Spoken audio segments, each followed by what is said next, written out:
Greetings and salutations, everyone. Welcome to another installment of Dr. Judy WTF. I'm your host, Walt Lusk, and stay tuned because one of the things we do in the show is we shrink that tune. We got one from Amy Mann. One of my favorite artists, by the way. Oh, is it? Yeah, okay. She is. And our topic tonight is dealing with separation and, more importantly, divorce. Mm-hmm. So if you've ever been divorced or are contemplating divorce, then you can call us. You can get on this couch with Dr. Judy, and I guarantee it'll be fun. And you know what? We might help out because we really want to know WTF is going on in the world, but more importantly, what is WTF going on in your world? And what the Freud is going on between couples. So please call in and pick my brain, because I still have one. What's left of it today. Whatever's left of it today. The phone number we can put you right on is 323-284-7826. 323-284-7826. And this is a very, very big topic today because the divorce rate is awfully high. It's well over 50%. It is well over 50%, but actually we've got some statistics, and we're going to focus on a little bit more of a specialty divorce issue this show. Divorces overall have been declining, but for the graying, and I'm silver, so the graying divorce has been going up and is over 50%. So we're going to talk a little bit about folks over 50 or in that realm getting divorced, because it's different. There are different challenges, although a lot, if not much, of what we're going to chat about can be applied to anybody who's approaching or been through or gone through divorce. And we're talking about the baby boomers here, aren't we? Yes, we are. Yeah. Baby boomers, you bet. Anybody born, of course, between 1946 and 1964, and there's only 76 million of us here in this United States. So, Walt, what's your intuition say? Why do people get divorced in their 40s, 50s, and beyond? What do you think? Well, I think ultimately women have more options. So they are able to realize they don't have to stay together, although we'll touch on that. You mean they're richer? Yes, they're richer. No money or money. But I think lack of communication is really a big issue of why people get divorced, other than the fact that we've talked before about you're not the man or woman I married. Yeah, absolutely. So the phenomenon of growing apart is a big one, because I think that when people marry young, they don't really evaluate their partner from the point of view of I call them sustainable bonds. People get married for all kinds of reasons, and sometimes these reasons are not sustainable. So let's look at what are sustainable bonds. Well, the sustainable bonds, interestingly enough, and we've chatted about this in a previous show. This is actually our third show. We've dealt with the previous three shows, if you want to go back and listen to them. We've dealt with cheating and adultery in a lot of different areas. But, I mean, the ones we've chatted about before is one is, of course, sex. One partner may not want sex as much as the other. And that was an issue of an article I found, is what happens if your partner doesn't want sex anymore or doesn't want it as much as you do. I mean, maybe, in terms of frequency, I'm even going to put numbers on it. I mean, maybe you need sex, your need is about a 90 and your partner's is like 50. And it changes over time. Yes, and does. It also changes with our state of health. So one thing to emphasize just in general is to stay healthy and eat right, and keep your blood pressure low and keep your arteries open, because it's really hard to be sexual when you're in pain, when your back is in pain, and when you have extra weight on your body. It's really, really difficult. And I know women to sometimes feel sexy and women go through menopause too, which is kind of absolutely challenging. We don't have menopause. There's just menopause. Well, we think we're always on menopause. That's part of menopause, if you know what I mean. Yes, absolutely. That's a very bad joke. So there's sex, and of course, as mentioned, is communication. That's right. And communication, as we all know, is something that most people don't have believe it or not, most people do not have great communication skills. No, they don't. And even if you listen, if you just listen to couples speaking at, let's say you're listening to a couple speaking at a restaurant, you may hear things like, you should have done this and you should have done that, and I told you so. And then there's a lot of languaging around blaming, shaming, criticizing, and a lot of what I personally work on in my practice, which is healing human disconnects. So there's a lot of disconnects. And today, more than ever, we are on our cell phone. We are watching television more than ever. We're in front of our computers. And so by the time people get divorced, this is the end of the road. So a lot has happened usually before this point. So let's peel back the layers and let's look at some of the backdrop of why people get divorced. Well, there's an article here about, what are some of the leading causes of boomers who get divorced. And it actually talks about here is infidelity is not the issue, and money is a big, big issue. But communication, it says here, is by far the universal response. Infidelity is certainly a catalyst and often labeled as a reason, but it plays a very large role in the breakdown or end of the marriage. As a really healthy marriage is hard to puncture, but one that is somewhat on shaky ground is easy to puncture. So if you're not, you're not communicating with your spouse, it could be anything as simple as a text. To send your text, hey, honey, I'm thinking of you, or whatever, then the chances are you're going to be what I call married singles. And what about that idea of it's really hard to be alone when you're not all by yourself, which is a line that I took from a song that I now don't remember the name of. But a lot of people feel really, really lonely within a relationship. And that's really tough because when you're lonely and you're not in a relationship, at least you have the option of seeking a relationship that's fulfilling. But when you're feeling lonely within a relationship and you don't know how to reach out to the other partner, you've tried to reach out to the other partner and the other partner is not exactly responding, it's pretty isolation. Well, responding or even receptive. That's right. Yeah. Right. So I just want to share with you one of the tools that I use to diagnose how a marriage is going to go is space requirements. So that's a new one. We haven't talked about this before. Yeah, this is just something that I started using a few years ago. And what I have couples do is I have them sit down and draw concentric circles. And I have them draw these circles to illustrate how close they want to be with each other. And then great. You know what? We've got a call in. Let's see. Awesome. Let's see what we got here. Hey, thanks for calling. You're on the couch and on the air with Dr. Judy. Hi. Where are you calling from? Hi, this is George. Hi, George. Hey, George. Thank you for calling in. Appreciate it. My question for you with empty nesters, how much has the advent of Viagra changed the sexual expectations of both men and women in their 50s? Very interesting question. Well, Viagra is an Insta, isn't it?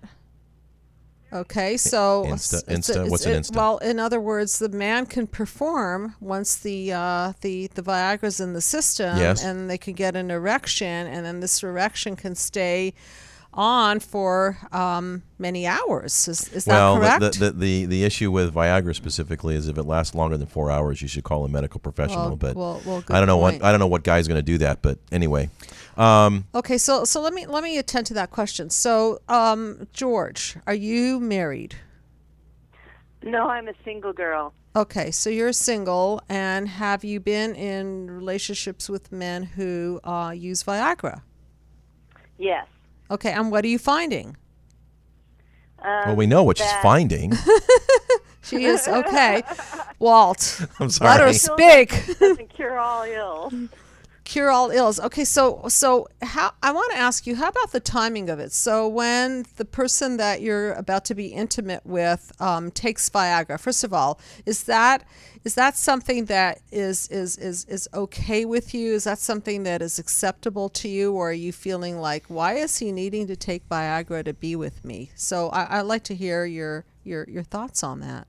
No, I'm perfectly okay with it, but I think in relationships in my 50s, I think my expectation of having constant, passionate sex are much higher than maybe ladies of an earlier generation where There wasn't so much extreme marketing of pills. You know, you watch a football game and then you see an ad for Cialis or Viagra. Okay. Cialis. So I think there's a lot more expectations out of men sexually Yes. in their 50s than there were, maybe 10, 15 years ago. And also, you brought up the empty nest syndrome, which means that there are no kids around, there's no distraction around, so this is very, very focused energy. And so because a lot of us are busy people and we put aside time for these relationships, we want to make sure that we get a lot of pleasure and a lot of connection in the amount of time that we're putting aside to be intimate with this partner. So to answer your question about Viagra, I think that, first of all, Viagra is something that's an amazing option for people who want to enjoy their sexuality in spite of some physical limitations and want to please their partner. Is there a particular problem that you're having about it, or can you be a little bit more specific about how it's impacting you in particular? Well, I'm happy about the advent of Viagra, but Yes. I do think that my expectations of men that I'm dating in their 50s is pretty much the same that I was expecting of men in their 30s, and I think their sex is such more of a complicated thing that there's more than just a pill that's involved in arousal and intimacy and passion and visual cues and all those wonderful things. Yeah, and you have to understand, back to my point about health, people are aging, and if they're smoking, they're drinking, and they're overeating, their cholesterol levels are high and their arteries are blocked, then it also blocks. Did you know that smoking actually causes vasoconstriction, and all this cholesterol is interfering with the flow of blood? So, George, I appreciate the fact that you are sexually active, and also, you might want to think about if it's tough on you to date older people, you might want to explore dating people your age or even a little bit younger, and you might find yourself enjoying that experience as well. Thank you so much for calling in. I hope I answered your question. And thank you so much, hey, George, Dr. Judy. thanks so much for calling. My pleasure. God bless. Bye-bye. Thank you. Bye. Well, there you go.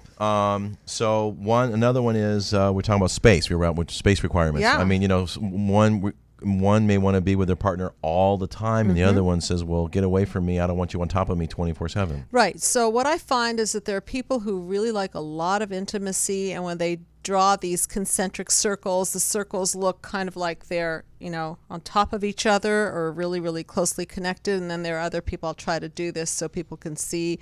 Some people barely like to touch each other, and some people just really need a lot of space. And I find in couples that when people are mismatched in terms of their space requirement, they're going to be miserable, because the person that needs a lot of space is going to feel really smothered and bothered, and the person who needs a lot of intimacy is going to feel really, really hurt and rejected. Yes. So this game is going to go on, and it's not going to make for a great dynamics, and it can actually put so much burden on a relationship that it'll break. And in over a situation time. like that, trying to find a happy medium, if you will, sometimes is tough. Yes. And whether it's during the day, when you come home and say hello, when you're just walking around the house where you live, or even sleeping. So I want to hear from people out there who are on the brink of divorce, because I work with a lot of people who are on the brink of divorce. And of course, my philosophy is this: either fix it or exit, but do not stalemate each other. A stalemate is no place to be because there's no growth. So please, if you are on the brink of a divorce, I really, truly want to hear from you, because I want to understand and help you understand if there is something that you can do to actually bridge this gap, because Walt, we're going to speak much more about this, but divorce is a very messy, very complicated, and very emotionally especially when you're older. You've got kids and finances and assets and houses. Absolutely. I mean, here's the statistic I found, that the overall divorce rate in the United States is dropping over the last 20 years, but the divorce rate among those age 50 and over has doubled. Wait, say that again. The divorce rate for age 50 and above over has doubled. Okay, the principle of having it all, the promise of until death do us part, has changed to until the kids are grown, or until I find what really makes me happy. And I think there is a lot more pressure on people to please each other. First of all, there are a lot of people out there who are single, okay? So if you're in a marriage and you're not being pleased, then there's always this idea of going online and finding a new partner or flirting with the people at work. So let's put it this way. If you keep the energy in the relationship and really truly commit to keeping the energy in the relationship, then you could open up what I call a peaceful healing dialogue. And a peaceful healing dialogue has a few elements. Walt, you want to go over some of this? A few. We got a bunch. We've talked about these before, but I'll just start diving in, and I'm interruptible. Please. Always respect both parties. Always be truthful, even when it hurts. Always include a self-reflection. Own your own stuff. Always give the other person honest, rigorous feedback. Offer solutions to help make things better. Keep each other interconnected, not disconnected. Offer the other partner to address the issues that have caused them disconnect. And, of course, give them time and space and respect to respond. And extend a bridge back to each other, which sometimes is really important. I'm going to interrupt you right there. A lot of times people just throw up their hands and they walk. They give up. And they give up. I was really, really impressed with one of the people that I'm working with. Took such a stand for her marriage that she actually just wouldn't let go and kept insisting that she is not going to leave, and her partner threw up a bit of a dust storm around it, but ultimately she just said, look, I'm not happy with your behavior, but I want to make this work. And she just stood her ground, so much so that eventually he started communicating with her. It was interesting because as a follow-up, I've got an article here about 5 signs it is time to move on. Okay. All right. So the first one is it hurts more than it feels good. In other words, but you feel sad, mad, and anxious more of the time than not. It's a clear sign that it isn't the right relationship for you. Okay. The second is what you used to love is now annoying. Okay, Right. Opposites attract in the beginning and then create a lot of hot chemistry, but after a while it breeds contempt. So, once the sparks die down and there's personality differences, might again be a source of discourse and whatnot and conflict, realize it isn't fair to ask either of you to change who you are. So again, sometimes it's better to move on. The third is you better be somewhere. You want to be somewhere or anywhere else. When you first get together, it's thrilling and exciting, and you want to spend time together all the time. But then all of a sudden you feel apathetic. And I believe the opposite of the opposite of love is not hate, it's apathy. I talk a lot about that in the therapy, and that's a whole nother subject. That it is. I want to elaborate on some of these points, and if you don't mind putting up the mind map. Sure. Judy has a system. It's called the mind map. She's been developing it over the last dozen years. It's 9 different panels, and she has a very efficient and effective form of therapy that has worked really well. And those of you who want to see it online, you can go to www.drjudywtf.com. So if you look at the mind map, if you are in front of a computer, if you're watching this live, or later on if you want to just check it out, this mind map is called the Be the Cause mind map, because in essence, we are not the cause of part 1 of our lives. It's our family of origin that imprints us with the patterns that we then pick up and blueprint off of. However, we are the cause of part 2, because once we get conscious, once we can start taking responsibility for making choices, we can then begin to choose to, for example, stay with a partner or leave that partner. Well, it's true of life. And I think a lot of people, my father's an alcoholic and this, that, and the other. And it's like, okay, is that a reason or an excuse? Right, exactly. Yeah. So the backdrop to divorce is a whole nother pattern that I talk a lot about. So if you look at the mind map and you look at panel 1, I call panel 1 the wound. So if your parents are broken, if they come from, if you come from a divorced family, or they come from divorced parents, or they're depressed, anxious, using substances, then you've been blueprinted with what I call infiltrations, which are the hole in the soul. Okay, so when we have a hole in the soul, we want to fill that hole in the soul with drugs, sex, and rock and roll. Absolutely, especially as baby boomers. Right, or a husband and a wife who's supposed to make up for all the losses that you never, all the goodies that you never emotionally got when you were a baby. That's not the job of even a though husband we're or always wife. trying to chase that happy ending. Correct.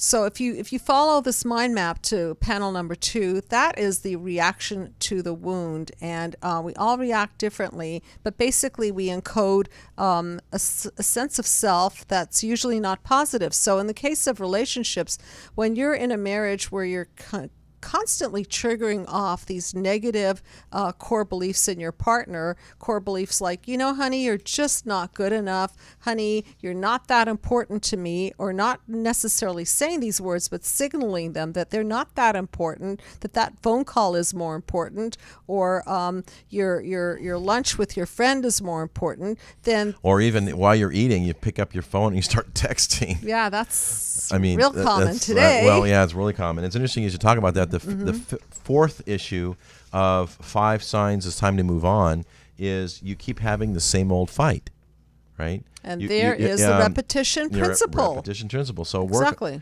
The mark of a relationship that works is being able to resolve conflicts that create deeper connection. But if you keep fighting over the same issues, then of course there's very little progress. So if you don't naturally meet each other's needs, and you again have a little bit of apathy, time to move on. Right. Okay. So at this juncture, if there's anybody out there that's repeating the same pattern, call in. I want to hear the pattern, because we will connect the dots back to your family of origin, and you will see that you're playing it out. You're probably playing it out on your partner, and that leaning in on each other is going to break the bond, and you will end up in panel 4, a la the mind map, which is chaos. And then once you break these bonds, because when love bonds break, there's a real big detonation and a big devastation, because all that energy, sort of like physics, right? Or chemistry, when you break bonds, there's this big explosion, and people fall into chaos, and then they fall into what I call defense mechanisms. Yeah, they defend the wound. They defend the wound. Right. They make excuses. Yep. It's been around for so long, they don't want to get rid of it. Right, and people don't want to own their own stuff. No, they just want to own their own They stuff. want to project it onto the other person, which makes the bonds even more fragile. Yes, it does. And by the end of that show, we've got the War of the Roses. And it's either it's implosion or explosion. So what we're asking you to do is to don't implode or explode. We want you to unload by getting on the couch with Dr. Judy, and you can call in. The number is 323-284-7826. And I know we're chatting about your panels, but the fifth thing is you've developed a wandering eye, right? You make excuses to talk to that cute coworker in the next cubicle, have lunch with maybe from your ex, have a little more excitement. So those are the 5 things that and tell you that it might be time to either take your relationship a lot more seriously or to move on. And so from a dynamic perspective, the light is gone, because when there are 2 people who are interconnected, if you pull up panel number 7, which is the interconnected panel, you'll see that there's a lot of light that's supposed to be spewing forth from a relationship. The heart light, the connection of the mind, the body, and the soul, and also the level of connection which then extends to the world, so that people are actually better people and better sharers. But when it's time to move on, there's no light, there's no growth, there's no interconnection, there's a sense of vampiring where everybody's taking from everybody, there's no giving. And then there's the 3 Ds, which then goes into what happens when we're narcissistically injured. We pull out those knives and we demean, we devalue, and we destroy. Well, here's an example of an older marriage gone south. Morgan Freeman. He'd been married for 24 years. He was 71, and his wife was Doesn't have an age. But in 2008, people, there were rumors, but really didn't amount to much until he had a very serious car accident in Louisiana. And he was while driving with a female passenger late some Sunday evening. And at that point, some people started saying, hey, man, what's going on? And divorce. Yep. Right. Okay. So wandering eye and people who have seriously lost that connection. And then at that point, it is time to move on. And I know you have a slew of other examples of celebrities. Another one, we've talked about this one, Mel Gibson and Robin Moore. After 30 years of marriage, Robin Moore was 52 and Mel was 53.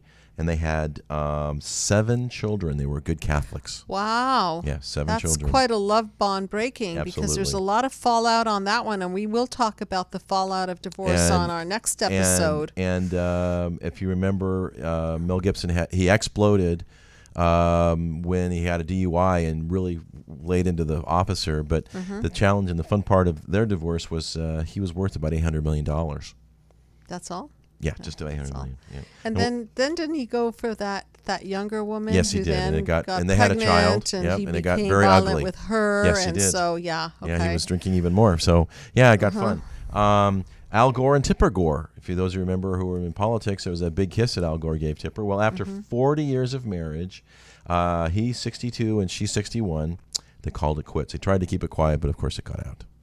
Really? It got out? Yeah. You mean the cameras were all over them? Something got Amazing. out. Yeah, something got out. So oftentimes people think that the grass is greener on the other side. And as we talked about, some people are just not meant to be together. And when that light truly goes out, it is really, really time to leave. However, unless we take the time to heal, unless we take the time to self-reflect and self-correct on our piece of it, unless we take the time to look in the mirror and look into our past and our own family of origin patterns, we will repeat them. We will. Yes, we will. We will. It's we in will our DNA have until Groundhog Day all over again. Yeah, exactly. So if you don't like what you see in the mirror, unload on Dr. Judy on the couch. And you can call us right now, 323-284-7826. Now, on the other end of the spectrum, I have an article here is Why Women Stay in Bad Marriages. This was kind of interesting. Okay. This is actually from the So women's if perspective. you're a woman and you're in a bad marriage, I want to hear from you. And it was interesting in an article, women instigate breakups more than men. Interrupt the conversation. Go ahead. Totally interruptible. So okay. They don't want to hurt their spouse or their children. They've put others first. Everyone else's feelings but their own. And they've been sacrificing their own happiness. The second is their biological clock is ticking. They want to have a child. They want more children. And it robs them the chance of being a mother. Third is, which is a big one I've seen, is lack of self-esteem causes them to settle. Right? Self-esteem is quicker than an unhealthy relationship. And it's dysfunctional marriages that become convinced it's all they deserve. That goes back to the core belief. Yeah, so if does. somebody feels that they're not enough, then they're going to stay in a marriage where they're treated as though they're not enough because it reflects their core belief about themselves. So Yeah. Another aspect to that is women don't leave because don't forget, we only have one egg a month, okay? Men have millions of sperm. So we're more internal and we're more about nesting. So we don't really like to leave the nest. So for us to leave a marriage, it means that we're really not happy there. And another reason why women stay in bad marriages is they don't want to disrupt their married life. Right? I mean, they're accustomed to married life. It's a very difficult habit to break. Their professional and their social circles. And they enjoy the domestic aspect that goes hand in hand with marriage. Yeah, it's a social institution. There are couples events that then are no longer couples events, and they're extended families, and life does change. I mean, actually, I believe it's a couple's world. It is, and life does change quite a bit. Well, it's also a singles world because there's a lot happening on the singles scene, obviously. However, I think still people don't want to disrupt the patterns that they've laid down, Well, especially. it just has a tough habit to break. It is. And then the fifth one is, they don't have the financial means to leave. Sixth, which I think is a big one, is they don't have a reference for a healthy relationship, which we've talked about. Oh, that's big. Yeah. And the dysfunctional marriages are simply reenacting the dysfunction they've experienced their whole life. So we've talked about that one. And then it starts looking like the norm to them. Yes. Right? Yeah. I mean, if mom and dad were fighting and they were having no communication skills, then what's the big deal? I mean, They don't even notice. That's they don't even notice that's what that they're there's used a to. problem. Absolutely. Divorce seems worse than a bad marriage. If women's perception of keeping her stuck in an unhealthy marriage, it isn't really that bad than ending it.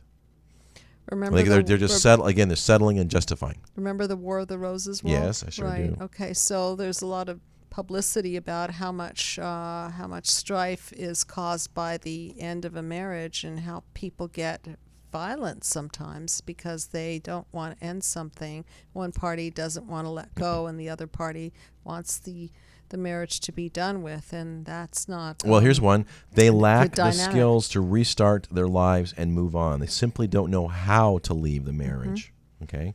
Number 9 of why women stay in a bad marriage, it might be guys too, they fear the misery of being single. The merits of marriage and the merits of remaining single must be weighed upon. And lastly is they remain committed to their commitment. Despite high levels of pain and suffering, they should ask themselves precisely why they are remaining committed. You heard the joke about why is it so expensive to get a divorce? No. Well, some people think it's worth it. Could be. Okay. Could very well be. But it's not worth it if it can be salvaged. So I really, really want to hear from you. Call in because there's a lot that can be done. Divorce is quite terminal. It's not hard easy. to. I know that we spoke about some couples who do get remarried, and people do get remarried. Well, it's also a serious. After the stress of a divorce, it's number 2 after the death of a spouse or a child. I mean, it's way the hay up there in it. And lessons learned of how not to cope with divorce. We got some things there, and I thought this was really interesting to discuss. And there's 5 things I suggested here, 5 actions that you should totally avoid as a better weather the breakup. The first one is do not isolate yourself from loving family and friends. Don't do that. It's isolating enough to get a divorce. You need the community support. Absolutely. So important. Don't try to medicate your bad feelings away with alcohol and drugs.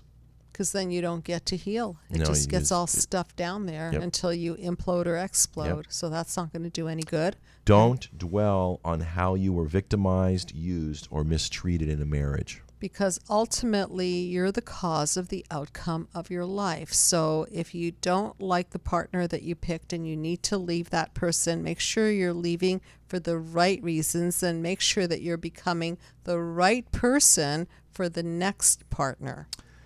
Number 4, do not get in a long, practicated battle with your ex because it's kind of probably a lose-lose situation. And this is something that I really do want to mention here. Just because you're getting a divorce, if those of you out there are listening and you're getting a divorce, it doesn't mean that this has to be a battle.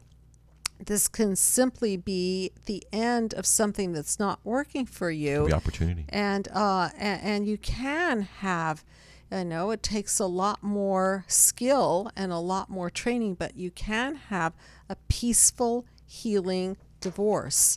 And by peaceful and healing, I mean that there's a recognition on both parts that this thing isn't working, and there's a basic respect there, and there's a basic intention to preserve the good and undo what is not functional any longer, and to preserve the feelings of the children, the feelings of the family and friends involved, and to treat it in a kind and respectful manner. We don't have to be at war with each other to get a divorce. I don't know how many times people think that divorce means war. I've heard this over and over again. Well, what do you expect? Of course I hired the meanest attorney in town. This is war. Yeah, Have but you heard that I as well? I got more square footage. Yes, I have heard that. Yeah. But again, think about it. I mean, I admit I've been divorced, and we realized it just wasn't going to work, and we actually used a mediator attorney. We had the same attorney, so and we agreed to disagree, and unfortunately went through the whole process of unraveling our marriage, and it was no picnic. I do not wish it upon anybody. Well, I did not have the most gentle of divorces. As a matter of fact, I started writing a book right after my divorce called How to Marry the Perfect Future Ex-Spouse. Okay. Yeah, as it reminds me of a friend of mine. He says, I think I just met my next ex-wife. That's right. And I'll finish that book one of these days, okay? However, what I want to say is I'm really, really happy to say that my ex-husband, who I'm now quite social and friendly with, and is remarried, and his wife is a lovely woman, and I call her my wife-in-law. We're Oprah material. She's my wife-in-law, I'm her wife-in-law, and we have a real extended family here, and it's really, really good for our children, and they're very happy about it because we do holidays. I know this is this exception to the rule, but Yes. I think we all made it a point to not be worrying about this for the rest of our lives, because it's just better that way. And the last Happier thing here that is way, how yeah. to not to cope with divorce is do not avoid getting professional help. Absolutely. This is something that is It's vital in my view. it pushes so many buttons in a human being that it's really, really, really hard to deal with the fallout of this on your own. It's next to impossible to be objective. It's really difficult not to fall into depression, not to fall into your hole in the soul, if you will. And remember, divorce in some sense is it's a death. Well, and as a friend of mine put it, getting therapy, whether it's about divorce or not, is the best investment you can ever make into yourself. Not only that, Walt, I know, and I remember this from my own divorce, is I used my attorneys as my therapists, and at Nice. the $350 or $400 an hour fee that was paid to them, they didn't need to know about how I was feeling. They just needed to know about the assets and so on. So it's a lot cheaper to see a therapist than it is to use your divorce attorneys to quell your emotions. So yes, on that level too. Well, another couple here for divorces, or older ones, was Bill Murray, and doesn't say his wife here. After 11 years of marriage and abusing his wife and addicted to marijuana and alcohol. Jennifer Murray here decided to obviously call it quits. Robin Williams and Marcia Gracias. I mean, they were married for after 19 years of marriage and 2 children later.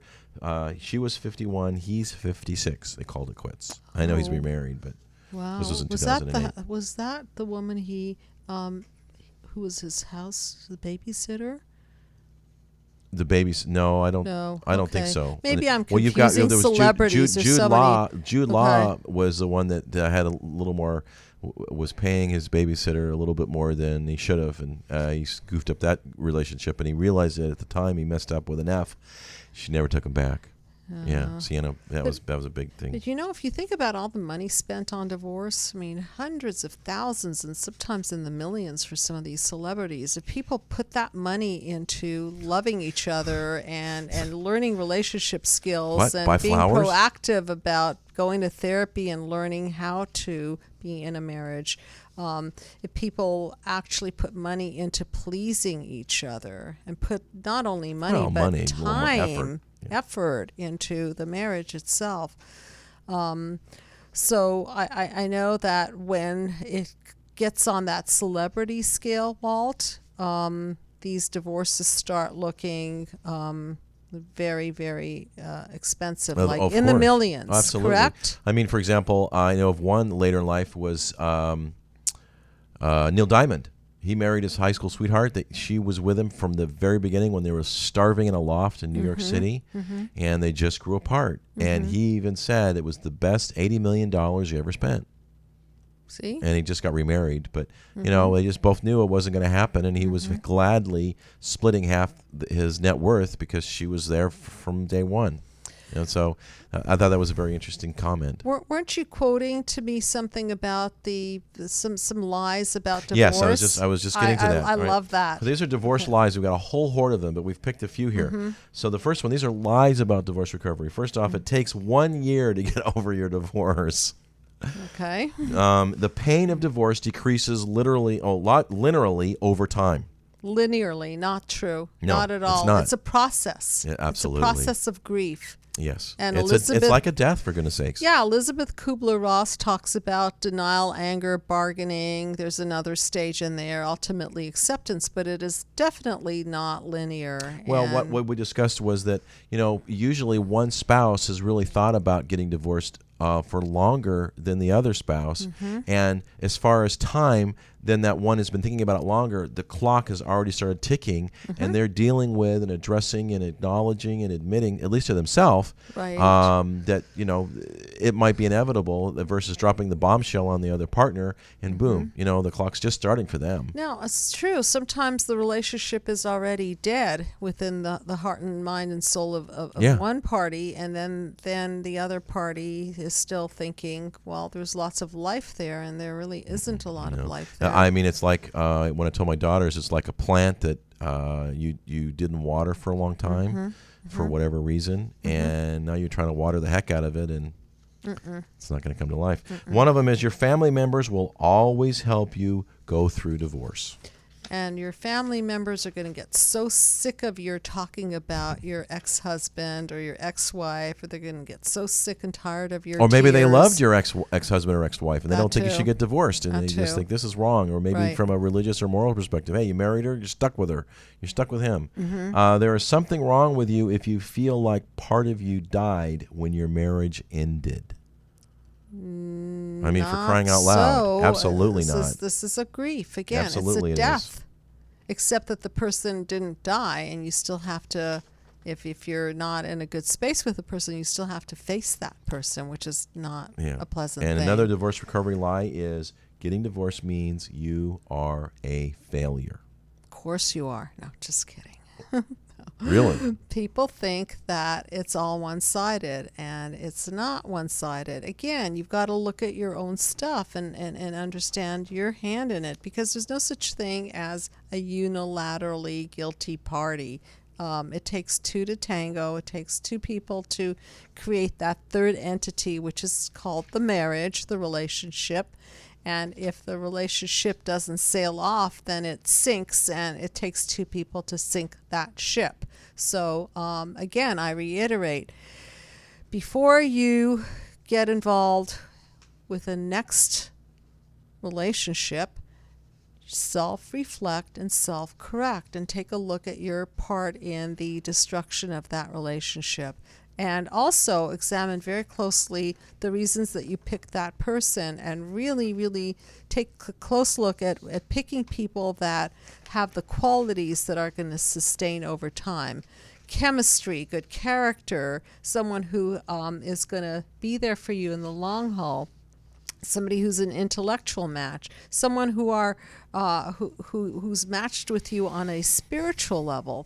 That's really important to some people. Yeah, and absolutely. And if you guys don't share some common interests, then what are you doing together?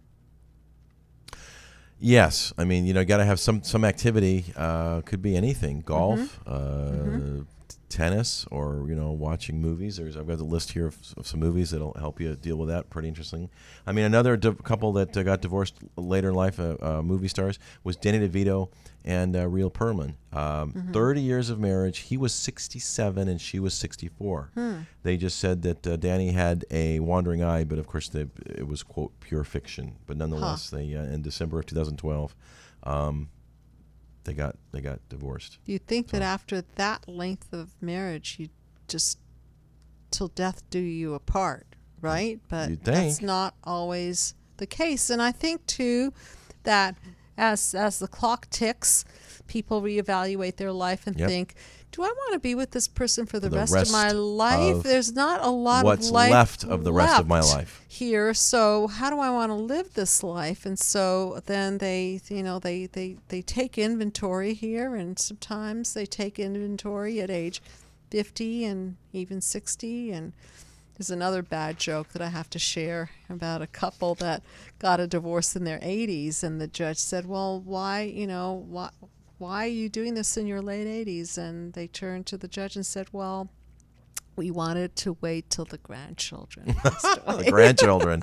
Oh, my goodness. Well, at that age, it could be probably the great-grandchildren. Yeah, something like that. I think I got the numbers wrong, but I think you get the gist. Right? Yeah, we don't want Right. to disappoint the great-grandchildren. Of course. One of the movies, a good show that was interesting, which interestingly enough, I admit to checking out. I've been binging on a show called The Good Wife.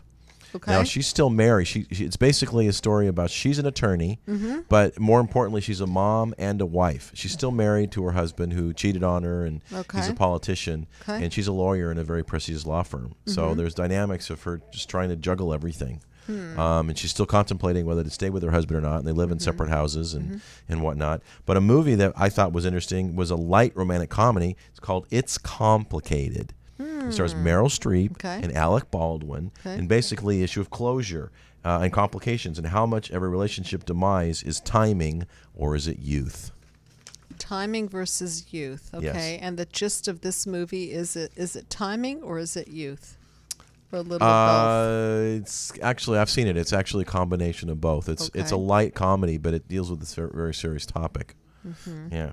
And it is complicated, because the more we see and the more examples we have in front of us, we're not living in isolated little bubbles. We're watching movies. We've got samples all over the place in terms of articles, magazines, and our friends. And sometimes it really, really looks like what we have isn't really, really good. But don't forget, we're usually comparing our worst to their best. Absolutely. Because that's I just a talk to people snapshot all the time of about that that. piece of Yes. life. So when somebody says, oh, I just came back from my beautiful trip to Hawaii, and oh my God, we were sailing on this cute little whatever, what are they called? Okay, catamarans or whatever. Old sailing, yeah.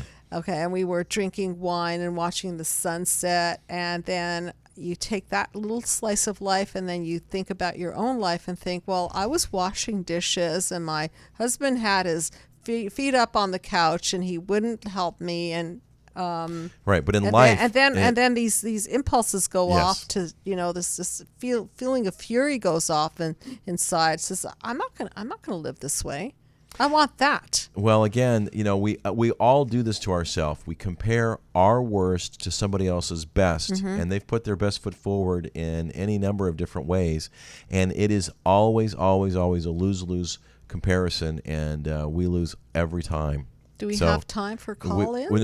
We've got time for a song. We've got time for a song. Yeah, so Okay. we're gonna what we do on the show is we call shrink that tune. So what we're gonna do is we've got a song here. It's from Amy Mann. It's one of Judy's favorite performers, and it's called "Stupid Thing." So I'm gonna read the song, and Judy's going to shrink it, and then we'll of course close the show out by playing the song. So here we go. Nothing was saving our day. There was nothing to say, but you said something anyway, claiming I stepped out of line, which forced you to leave me, and as if that idea was mine. Okay, so there's a state of hopelessness. I can just see this couple being in a relationship a little too long, and there are no words left, and yet the guy's got to say something, and he's got to say, it's your fault. So the man is now blaming and projecting all over her. Who's going to take responsibility for Right, God's sake? it's somebody's fault. Oh, you stupid thing. Speaking, of course, as your dear departed. Oh, you stupid thing. It wasn't me that you outsmarted. Oh, you stupid thing. Stopping it all before it even started. Okay, so here's the woman in her saying, we really didn't have a chance to let this thing mature, and you're so stupid. You stopped the whole thing before it got deep. You stopped the whole thing before we really had a chance to really know each other and really understand who we are as individual people. How stupid of you. Couldn't you have gotten deep with me? I'll bet you knew it would come. That's just like you to sit back and play dumb. One word of warning would help, but that sacrifice was made trying to save yourself. And she's complaining about how passive he is. Well, couldn't you have just said something? Did you have to just sit back and play it dumb? You passive jerk, you. Yeah, there you go. Being passive aggressive. Yeah, so it would have helped if you would have just, said something, but instead you just squirmed out of it and blamed it on me, you stupid thing. And then here's the chorus. Oh, you stupid thing. Speaking of course, as your dear departed, oh, you stupid thing. It wasn't me that you outsmarted, you stupid thing, stopping it all before it started. And the last chorus, maybe it's just how I am to fall where I stand, or I'm weak for that kind of man. Oh, who looks helpless and brave, but you turned into a coward. I don't care for the parts you saved. Right. So now she's starting to sound a bit like a codependent, and she's replicating something from her past. She's picking a guy that obviously doesn't have the kind of depth and bravery that she was hoping for, and perhaps she married somebody like her father. So there's no hero here. No. We all want people to fight for us. We want to feel important, and this guy seems really passive. Yep. And maybe she picks somebody. Yep. The question is, did he zip it up in the front or the side? Ha. Okay. Anyway, that's Amy Mann, and that song was called the lyrics from Stupid Thing. So we're going to close with that. So you've been listening to Dr. Judy WTF. I'm your host, Walt Lusk. We are here every Thursday here on the UBN Network. Mm-hmm. Tune in next week. Thank you for listening, and thank you for watching for those that did. And if you want to contact us, you can write info@drjudywtf.com. Or, of course, we're on Facebook and Twitter. So thank you God for bless tuning. everyone, and we will see you tuning in. next week. And here's the song.